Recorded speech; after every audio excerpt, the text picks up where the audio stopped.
In the grand golden chamber of the Valari High Council, surrounded by curved walls of humming crystal and floating holograms of star systems, Ambassador Yulvok stood in silence as the room filled with quiet laughter. His scaled hands held the datapad tighter. The information it contained, although dismissed by the others, had made him uneasy ever since the scout ship returned from the outer edge of the galaxy. A planet named Earth, circling a yellow star in a forgotten spiral arm, was showing signs of rapid change. Its native species, self-called humans, had developed space travel, digital intelligence, and energy weapons in less than a single local century. Yulvok had studied their history, their wars, their cultures, and above all, their patterns. They did not evolve like others. They did not simply learn, they adapted. They rewrote rules and reshaped tools. Every mistake, every disaster made them sharper, not weaker. He had seen this before in smaller species, but never to this scale. "We must keep an eye on them," he said, his voice low and firm. "Not for trade, not for contact, but because they are something different, something dangerous." At the center of the chamber, Archon General Sylveth tilted his narrow head and gave a soft chuckle. "Ambassador, you speak of primitives as if they are gods." Another counselor added, "They still burn fuels and argue over borders. They have barely touched the stars." Yulvok tried to argue, mentioning their progress in artificial intelligence, their bold approach to quantum science, and their tendency to solve problems with wild, often self-destructive ideas that, somehow, work. "They make mistakes no sane race would make," he said, "but then they find brilliance inside the rubble. That is not normal." His warnings were logged formally, but nobody cared. The Valari Empire had spanned 12,000 years. They had crushed rebellions, absorbed rising civilizations, and maintained order across nearly half the known galaxy. One small planet with noisy machines and unrefined starships did not worry them. Meanwhile, far across the stars, inside a sleek silver ship called the Terran Vanguard, Captain Mara Holden reviewed a series of intercepted signals from the Valari probe that had entered their system weeks ago. The alien drone had observed and recorded. Earth's newly formed Stellar Defense Command had tracked it, traced its signal, and managed to crack parts of its transmission. Mara stood beside her chief science officer, Dr. Ellen Wright, who displayed the alien data on the main screen. "They watched us," Ellen said, and laughed. The Valari had dismissed humanity with a casualness that would have offended Earth's political leaders. But to Mara, it was something else. It was opportunity. If they thought humans were too weak to worry about, then they would be slow to react. She turned toward her crew. "That's the edge we needed." Her ship, only the second of its kind, had been fitted with experimental tech still banned under interstellar agreements humans had never signed. Quantum disruptors, advanced stealth drives, and adaptive AI systems, they had all been rushed into production after the probe sighting. Humanity knew it wasn't alone now.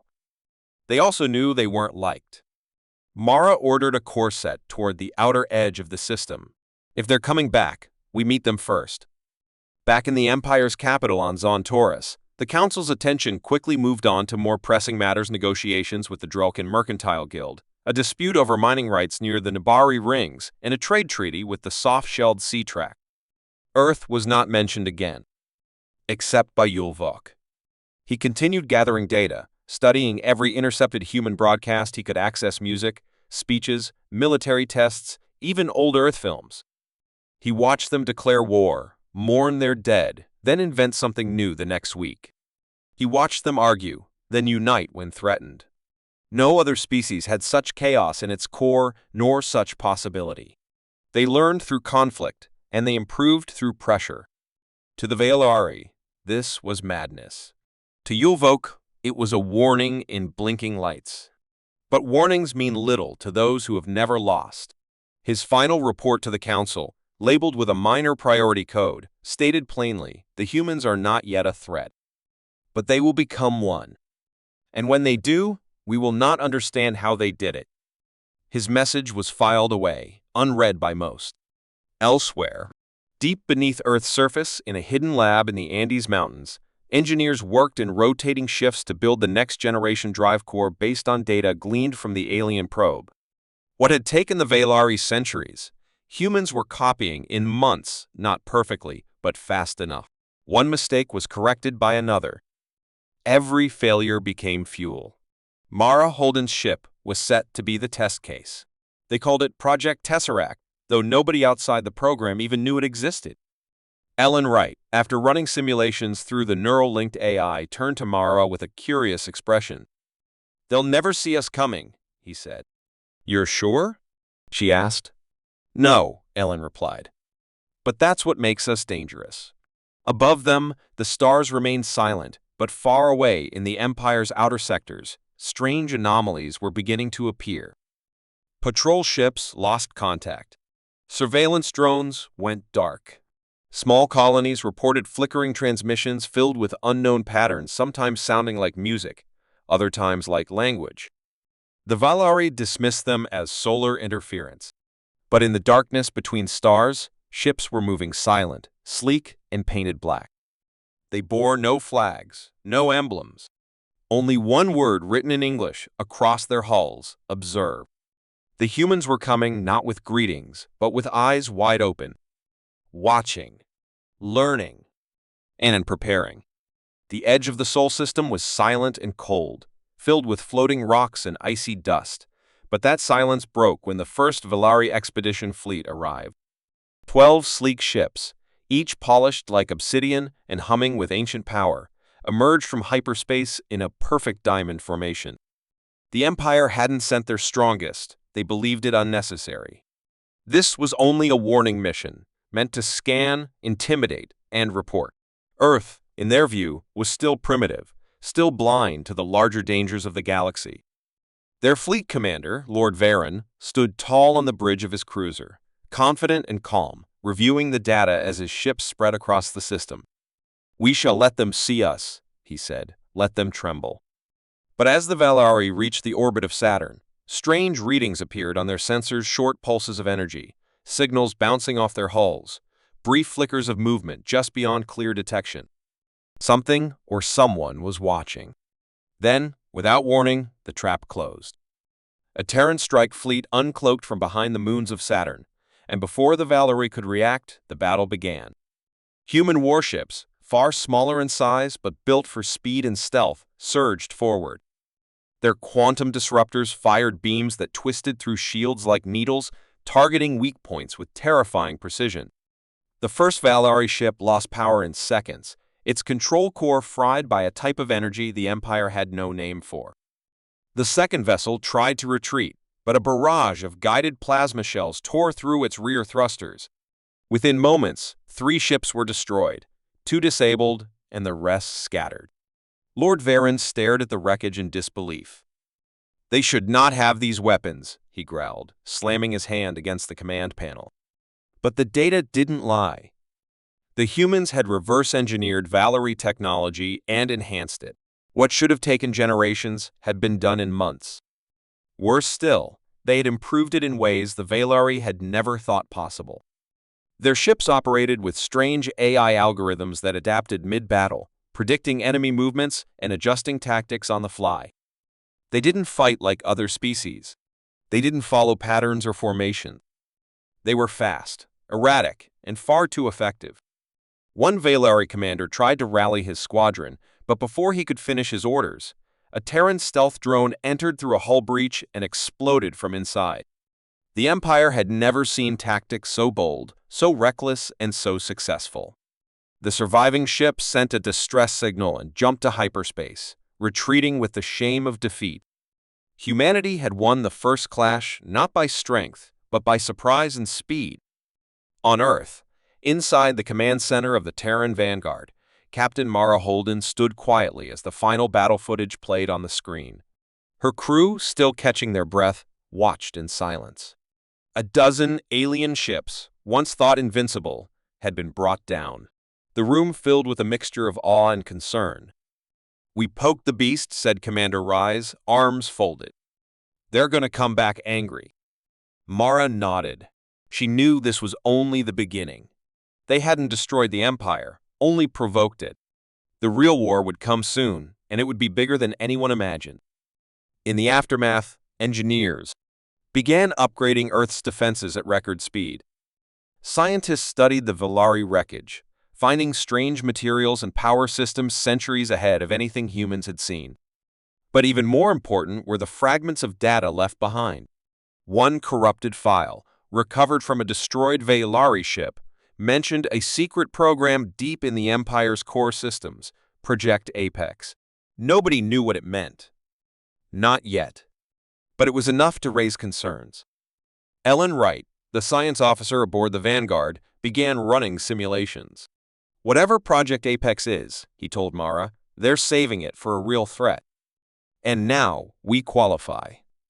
Back in the Velari capital, the High Council was no longer laughing. The loss of an expedition fleet to an unknown race was unthinkable. The Archon General watched the replay again and again, his face expressionless. "This is human warfare," he whispered. "Unpredictable, unstable, unnatural." For the first time in centuries, fear crept into the Empire's mind. How had humans done this? How had they jumped so far ahead in so little time? The Council began preparing retaliation, planning to strike hard and fast with full force. But Yulvok, the one who had warned them, now stood quietly in the corner, his eyes filled not with fear but something else understanding. He knew what the humans had shown in that first battle was not just their power. It was their mindset. They had watched, studied, adapted, and waited. And when the time came, they didn't hesitate. That kind of thinking was dangerous because it didn't belong to a young race. It belonged to survivors, to those who had faced extinction already and decided never to let it happen again. Now, the Empire faced a question it had never asked. What if this time they were the ones being studied? In the silence of space, near the remains of the destroyed Velari fleet, a single Terran recon drone floated through the dark, its sensors blinking softly, recording everything and silently transmitting one simple message back to Earth: Phase 1 complete. The Velari Empire wasted no time. Within days of their failed expedition, fleets were assembled across their outer sectors, and for the first time in centuries, a full war mobilization order was given. The Council didn't speak of honor, now they spoke of control, of crushing this rising human threat before it grew any further. Hundreds of ships, built with refined technology and armed with weapons that had dominated the stars for millennia, were sent hurtling toward the Sol system. They expected to meet resistance, but not what they found. As their ships emerged from hyperspace, they entered not a battlefield, but a trap that spanned entire planetary orbits. Terran stealth networks, invisible to most sensors, lit up like fireflies. Mines hidden in asteroid fields detonated with precision, separating fleets and isolating flagships. Satellites hacked into Velari comms, feeding false orders, while swarms of AI-controlled drones began to bite at the edges of the enemy ships like angry insects. Within the first 3 hours, the Velari lost 26 vessels. What followed was not a traditional war. It was a whirlwind, a storm of unpredictable attacks, hit-and-run raids, information warfare, and sabotage missions. Human special forces didn't just fight in space, they landed on Velari outposts, slipped past guards using borrowed cloaking tech, and destroyed communication hubs before vanishing into the shadows. On planets once untouched by battle, explosions lit the sky as human agents sowed rebellion among species long crushed by the Empire. Every time the Velari tried to regroup, they found their strategies exposed, their systems hacked, and their enemies already waiting. What confused them most wasn't the weapons, but the thinking. Humans didn't act like a traditional army. They didn't push forward in organized formations. Instead, they scattered, struck weak points, fell back, regrouped, and struck again. They let the Velari waste energy chasing phantoms. They created chaos not as a side effect, but as a tool. By the end of the second week, entire sectors of the Empire had gone dark. Colonies once loyal to the throne stopped answering orders. Local species began refusing tribute payments. Rumors spread like wildfire. Humanity had come not just to fight, but to inspire rebellion. On an desert moon called Taros, A mining colony once guarded by elite Valari forces was taken over by its own workers, armed only with scavenged tools and a single human uplink that broadcast words in a language they barely understood but emotionally felt. Freedom is worth more than obedience. Captain Mara Holden stood aboard the TSV Defiant, Earth's newest and most advanced warship, watching as live reports streamed in from the far edges of Valari space. The war, which the Empire thought would be over in a single strike, had become something else entirely. "We're not fighting their fleet," Mara said to her command crew. "We're fighting their idea of control." Every message sent from Earth carried not just orders, but stories of hope, of resistance, of people standing up against the ancient weight of the Empire. The humans didn't bring fear alone. They brought the belief that the galaxy could be different. In the heart of the Empire, on the capital world of Zon Taurus, panic grew. The High Council's confidence began to crack. Surveillance reports showed their own allies faltering. Supplies ran thin. Civil unrest began in cities that had never known rebellion. The Empire's news networks tried to hide it, but whispers traveled fast. In back rooms and dark corridors, officials began asking questions they had never considered. What if the humans could not be stopped? And beneath that question was a darker one. Somewhere in the shadows of the capital, Ambassador Yulvok watched the chaos unfold. He had warned them. Now he studied human tactics, not with fear, but with curiosity. In every act of destruction, he saw a deeper strategy. The humans weren't just winning, they were learning as they fought. Each battle made them sharper. Every loss taught them something new. Yulvok began to suspect that this war, short and furious as it was only the beginning of a much larger change.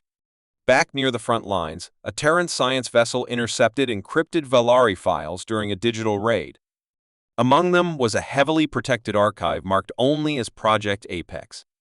The data was fragmented, corrupted by firewalls and incomplete transmission, but it hinted at a weapon, something biological, something old, and something dangerous. Ellen Wright, chief science officer aboard the Defiant, examined the files with growing concern. "This isn't a ship," he said quietly. "It's not a missile or a fleet. It's something designed for us." The human command network grew silent. If the Valari had created a biological weapon targeted specifically at human genetics, it could mean the end of the war, not in defeat, but in extinction.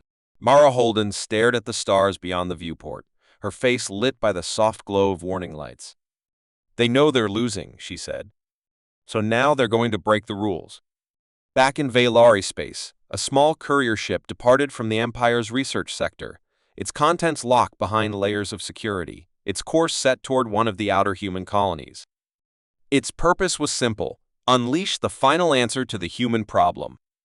But what the Empire did not understand, what they could never understand, was that humans did not fear death the way others did. They turned fear into action. They turned pressure into progress.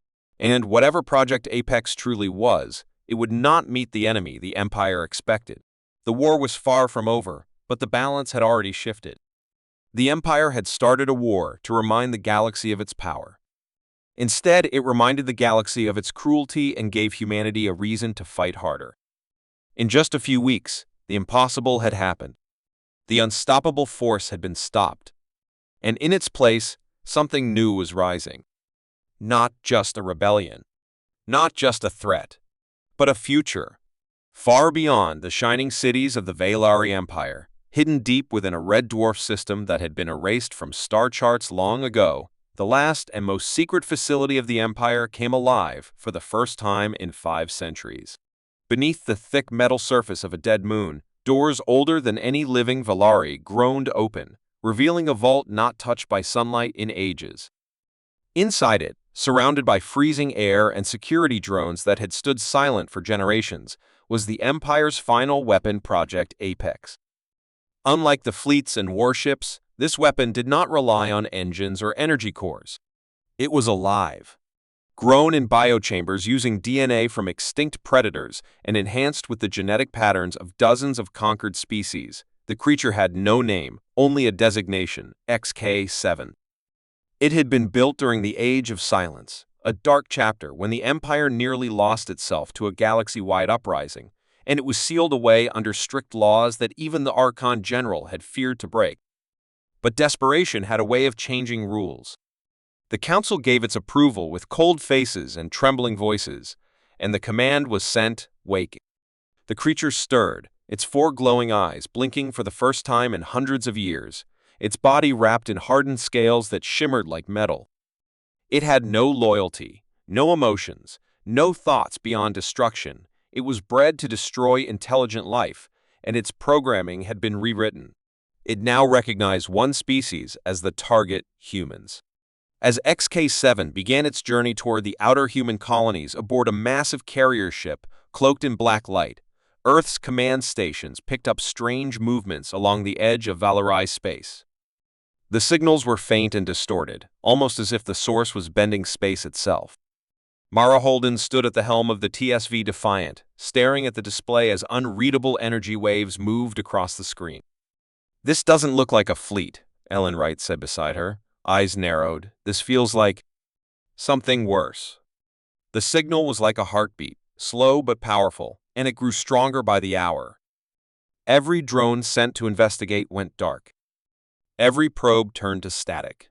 Then, a scream loud, digital, inhuman, broke through the long-range channels. A mining station on Titan sent a final message, just one word spoken by a terrified voice before vanishing forever: "Monster." What followed wasn't a battle, but a massacre. XK-7 dropped onto the surface of Europa like a comet, shattering its icy crust and crawling from the crater with movements too fast for its size.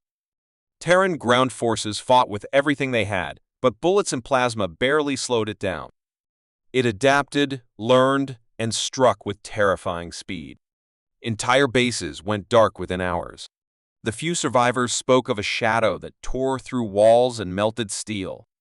It wasn't just powerful, it was smart. Each encounter made it stronger. Each weapon used against it became a tool it could resist the next time. Terran scientists tried to understand what it was, feeding data back to Earth's AI cores. But even the smartest systems couldn't predict it. XK-7 was not just a beast, it was evolution wrapped in rage. Humanity had finally met something they couldn't fight head-on. The Council, watching from afar, believed this would end the war. But they had once again underestimated their enemy. Humans had never survived by strength alone. They had survived by refusing to give up. As XK-7 moved toward Mars, destroying colonies and spreading fear, a new plan was formed: not to kill the creature, but to trap it. Mara Holden proposed it first. "We built it," she said, "not with our hands, but through the war we forced them to start. It's our responsibility to stop it, and I have an idea." Earth's engineers and scientists worked around the clock in silence. A decoy ship was built in record time, a massive cruiser laced with volatile quantum cores and layered with technology stolen from Valari memory crystals. Its name was Oblivion, and it had one mission: lure XK-7 into deep space and trap it inside a collapsing gravity cage powered by artificial singularity. It was a suicide mission. Everyone knew it. And still, volunteers lined up. Commander Reyes was chosen to lead the final flight. He stood on the bridge of the Oblivion, calm and ready, as the creature locked onto the ship's signal and followed like a predator chasing wounded prey. The countdown began. In the cold stretch of space between Neptune and the Kuiper Belt, the final trap was sprung. Gravity wells twisted the area into a storm of collapsing light. XK-7 arrived, roaring silently in the vacuum, and lunged toward the decoy. Reyes waited until the last second, then triggered the singularity drive. The ship folded inward, pulling the monster with it. The screen went white, then dark. Silence followed. No signal returned. No escape pod ejected. The Oblivion and XK-7 were gone, ripped from space, locked inside a frozen bubble of time and mass. For the first time since the war began, the stars seemed still. Back on Earth, people stood in silence, heads bowed for the man who gave everything. On Xantorus, the Council received news of XK-7's failure. And in that moment, something broke.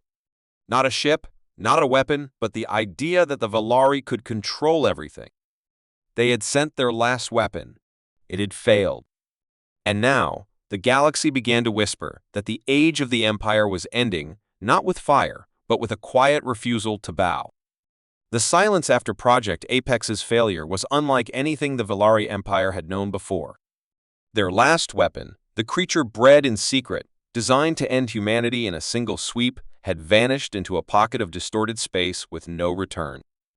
There were no messages from the battlefield, no excuses, no survivors to twist the truth, just silence. The High Council gathered in a chamber once built to echo victory songs, but now it echoed only fear. Each member stared into the holograms of failing star systems, rebellion markers blinking red across sectors they had ruled without question for thousands of years. Supplies were disappearing, allies were vanishing, and their grand fleets once feared now refused direct engagement with human forces. What had started as a mission to crush an upstart species had turned into a war that bled from within. Worlds that had bowed to the Valari for generations were rising. Some tore down statues of emperors. Others opened their ports to human-aid ships, choosing hope over habit. The idea of the Empire was crumbling faster than its military, and the worst part for the Valari was not that they were being beaten, it was that they were being forgotten. In the shadows of this chaos, Ambassador Yulvok moved silently through the capital, his robes no longer marked with rank. He had spoken the truth when no one wanted to hear it, and now he watched it become reality. He wandered the city as protests grew, and he saw what the others could not, that the humans had done more than fight, they had planted something deeper. They had spread belief, not just in freedom, but in possibility. Entire species that once feared to even speak against the throne now ask questions aloud. Why them? Why rule? Why obey? The Empire's strength had always come from silence, from the kind of fear that crushed thought. But the humans had broken that spell, and now even the smallest spark of doubt was enough to set a world ablaze. On Earth, Captain Mara Holden stood at the front of the Terran Unity Assembly, a gathering of leaders, soldiers, and civilians from dozens of species now united by choice, not conquest. Behind her floated images of planets liberated, of children once hidden in caves now playing under open skies. She didn't speak of revenge. She didn't promise endless war. Instead, she spoke of endings. "We never asked to be part of this galaxy," she said, her voice steady, "but now that we are, we refuse to stand at the edge. The age of empires is over. Let this be the last one." The message was sent across known space, translated into hundreds of languages, and the response was louder than war: surrender, uprising, defection. Valari governors abandoned their posts. Colonies declared independence overnight. Some even pledged loyalty to the Terran Alliance, not out of fear but out of trust. As the heart of the Empire weakened, a final mission was approved. One that would decide the future, not through bombs, but through presence. A fleet of human ships, joined by vessels from 6 newly free species, entered orbit above Xantoras. They did not fire. They did not threaten. They simply hovered, silent, watching. The High Council, faced with the sight of enemies that did not demand blood but only justice, cracked. Some fled. Some resigned. And one, in desperation, activated the last command beacon, one that would order all loyal ships to retreat, sealing off the core worlds and collapsing jump gates to prevent invasion. But it was too late. From inside the capital, civilians stormed government centers. Military officers, once sworn to protect the council, turned and laid down their arms. The people had chosen. Yulvok walked through the crumbling hall of leadership as the ancient banners were pulled down, not by humans, but by Valari citizens who no longer saw their rulers as gods. He walked to the edge of a balcony and looked to the sky, where the human ships still floated. He raised his hand not in surrender, but in recognition. A simple motion that crossed language, culture, and species. On board the TSV Defiant, Mara watched the broadcast and lowered her head with quiet respect. It was over, not with a final shot, not with destruction, but with the breaking of belief. The Valari Empire, once the most feared power in the galaxy, had ended not by defeat, but by being left behind. As the weeks passed, Earth worked not to rule, but to rebuild. Peace councils were formed, treaties signed. Where the Valari had built monuments to their dominance, new foundations were laid for unity and cooperation. The galaxy didn't become perfect overnight, but it became different, and that was enough. Back on Europa, near the quiet site where XK7 had been sealed forever, a memorial was placed. It bore no names of heroes or generals. It simply read, "Here the future began." And somewhere in the shadows of the stars,